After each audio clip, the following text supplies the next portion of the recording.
the past to play the shitty games that suck ass. He'd rather have a buffalo take a diarrhea dump in his ear. He'd rather eat the rotten asshole of a roadkill skunk and down it with beer. He's the angriest gamer you've ever heard. He's the angry Nintendo nerd. He's the angry Atari Sega nerd. He's the angry video game nerd.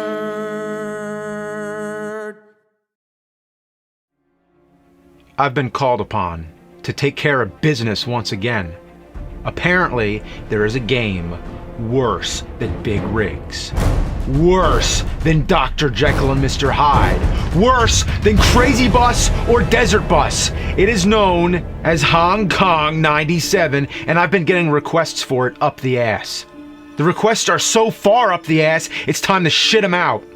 The game was made for the Super Famicom in Japan, but never saw its way to the rest of the world. This is one title that we definitely didn't get on the Super Nintendo.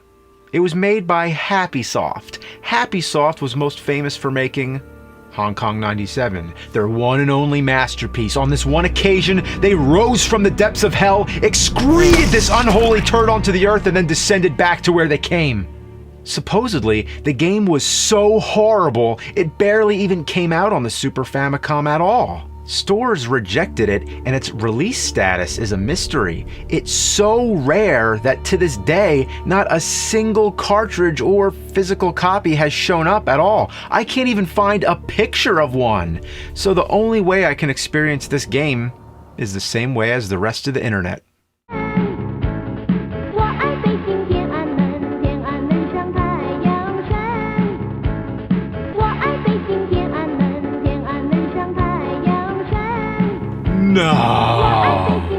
No way. How do you like that soundtrack? That won't get annoying at all. I've heard games with 5-second music loops before, but not with lyrics.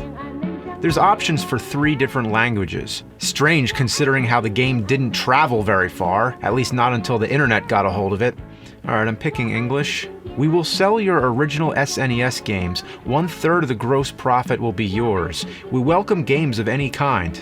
Oh, I bet. So please send us your floppy. Send us your floppy. Would you like to sell our products at your store? We're looking for dealers worldwide. Enough already! How desperate could they be to sell this game? And I guess still nobody bought it because nobody can find a physical copy. Then finally the title screen appears. Jackie Chan. Apparently Jackie Chan is in the game, who I doubt gave any consent to Happysoft or was even aware of it. The image is stolen from the film Wheels on Meals. The game was released, made, or at least copyrighted in 1995, but set in the future of 1997. The year 1997 has arrived. A herd of... This can't be real. No, somebody's pulling my leg. A herd of fucking ugly reds? Was a herd of ugly reds too weak? Did they really need the F word to fucking drive home the fucking point? This was before cursing in games was common. I remember how shocked I was when I first played Rambo on NES and saw the word hell. But here, they dropped the F-bomb! They did it! A game made for the Super Famicom! It's the closest you'd ever get to a Super Nintendo game that says fuck. And the music is still going. A herd of fucking ugly reds, period, are rushing from the mainland. Crime rates skyrocketed. Hong Kong is ruined. Therefore, the Hong Kong government called Bruce Lee's relative Chin. Bruce Lee's relative. Just happens to be as skilled as Bruce Lee. Not a brother, a son, or even a cousin. Just some unspecified relative. It doesn't make any sense. Like, if you were related to, I don't know, Michael Jordan, would that mean that you're automatically good at basketball? Okay, so Bruce Lee is in the background, the guy at the podium is Chris Patton, former governor of Hong Kong, and over there is Jackie Chan. Which one is Chin? for the massacre of the Reds. Chin is a killer machine. That's Chin?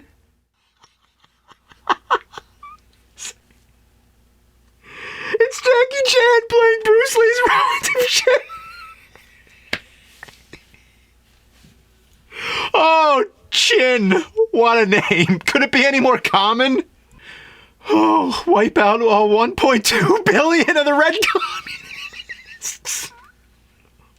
Stop. I can't take anymore. I haven't even seen the game yet. Oh. Wipe out 1.2 billion people. And if I'm not mistaken, in 1995, that would have been the entire population of China. Bruce Lee's relative is so powerful, he's the equivalent of 1,000 nukes. He's gonna murder the entire population of China by breaking their necks. Even when Bruce Lee would take down 20 people, it took him a little bit of time. But now comes Chin. You don't fuck with Chin. However, in mainland China, there was a secret project in progress. A project to transform the deceased Deng Xiaoping into an alternate... It's killing me. So apparently, for the character of Deng Xiaoping, they used an actual image of a real Chinese leader, Deng Xiaoping. Spelled differently, but pronounced very similar. When the game was made, this guy was still alive. Couldn't they have at least had the courtesy to wait for him to die before transforming him into an ultimate weapon? This is the most epic, absurd opening to any video game I've ever seen. Nothing compares. That'd be like if I made a game called New York 2017. Motherfucking demons from the planet Jupiter have arrived through the Manhattan portal. The leader of United States calls upon Master Joe, John Wayne's half-cousin's stepson, to annihilate the 2.5 octodecillion alien scum of the universe. However, on Jupiter's secret moon, a master plan is conceived to resurrect the astro-demonoid Dill Clinton into a mecha doomsday machine. Now that I've digested all that, let's play the game.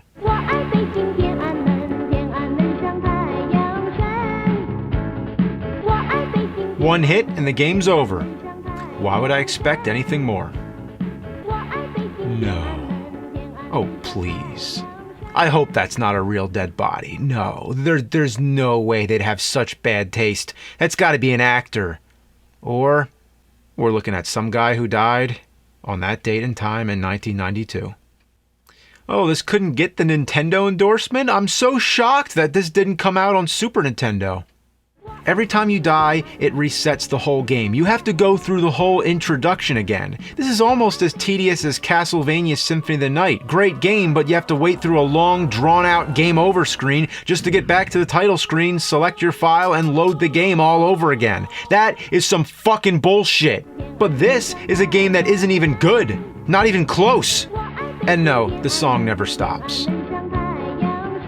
No sound effects either, just that same loop.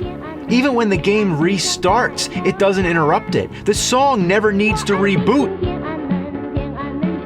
It's quite impressive, actually. Nothing can stop that loop. You'll be hearing that in your dreams.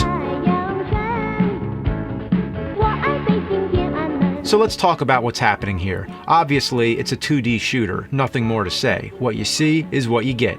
Chin's only method of attack is throwing projectiles, because if you're related to Bruce Lee, that means you can shoot white balls. This guy is so good, he does it all with his back turned. Everybody he hits, they don't just die, they burst into an atomic fucking explosion! And it's inside a square, like they just slapped a picture of a mushroom cloud on there. Why is the background Coca-Cola? Did they run out of ideas? Like, what should we put there? Anybody got any ideas? Anybody? Coca-Cola. Alright. You know, there was a movie called Hong Kong 97. It came out in 94, 1 year before this game. That can't be a coincidence. So I'm going to consider this a movie-based game. Just so I can say it has nothing to do with the movie. In less than 5 minutes, the final boss appears, Deng Xiaoping, played by Deng Xiaoping, who has been transformed into a so-called ultimate weapon. What kind of ultimate weapon is that? He's just a head! After you kill him, the game continues and loops endlessly, so there's no real ending to the game. Unless maybe you kill 1.2 billion people without getting hit once, but who would ever try that? The strange thing is that Deng Xiaoping actually died in 1997. The game predicted the future. In fact, 1997 was the year the United Kingdom returned their rule of Hong Kong back to China. The movie from '94 forecasts this in the tagline, 99 years of British rule are about to come to an end. Hong Kong will never be the same. The movie stars Robert Patrick, the T-1000 from Terminator 2, Judgment Day, and Judgment Day takes place in 1997. Part of Deng Xiaoping's ear is sort of cut off, like when Mike Tyson bit off a piece of Evander Holyfield's ear in 1997. The car, I'm willing to bet, is a Mercedes-Benz in which Princess Diana died in '97. And what was the year Coca-Cola launched Surge? '97. And it's no coincidence all my Surge protectors were made in China. Rebooting the entire game after you die, just like Symphony of the Night, '97. Jackie Chan, Rumble in the Bronx, New York City, the Big Apple. The year Steve Jobs returned to Apple in '97. The unstoppable, unrelenting song is called I Love Beijing Tiananmen, also known as I Love Peking Tiananmen. Peking duck is a famous duck dish from Beijing. And Scrooge McDuck had his 50th anniversary in '97. The game was such a titanic failure. Titanic, the movie from '97. Why was this game's sole purpose to direct us to the number 97? Huh. Like the NGC 97 galaxy in the constellation of Andromeda, the Princess Andromeda, who was chained naked to a rock to be sacrificed to a monster. Like Princess Leia and Jabba in Return of the Jedi. The special edition of Star Wars in '97. Oh fuck, we're back again. Man, I was just trying to get a final answer here, but I went full circle. Like the song that keeps looping. A game that keeps repeating. Maybe it's all about a cycle. An endless cycle. Old shitty games that become new again. The past becomes the future. Birth and death. On and on. It's a cycle of life. The game is the meaning of life. And the thing that keeps life going, reproduction and food, which becomes shit. The game is fucking shit there.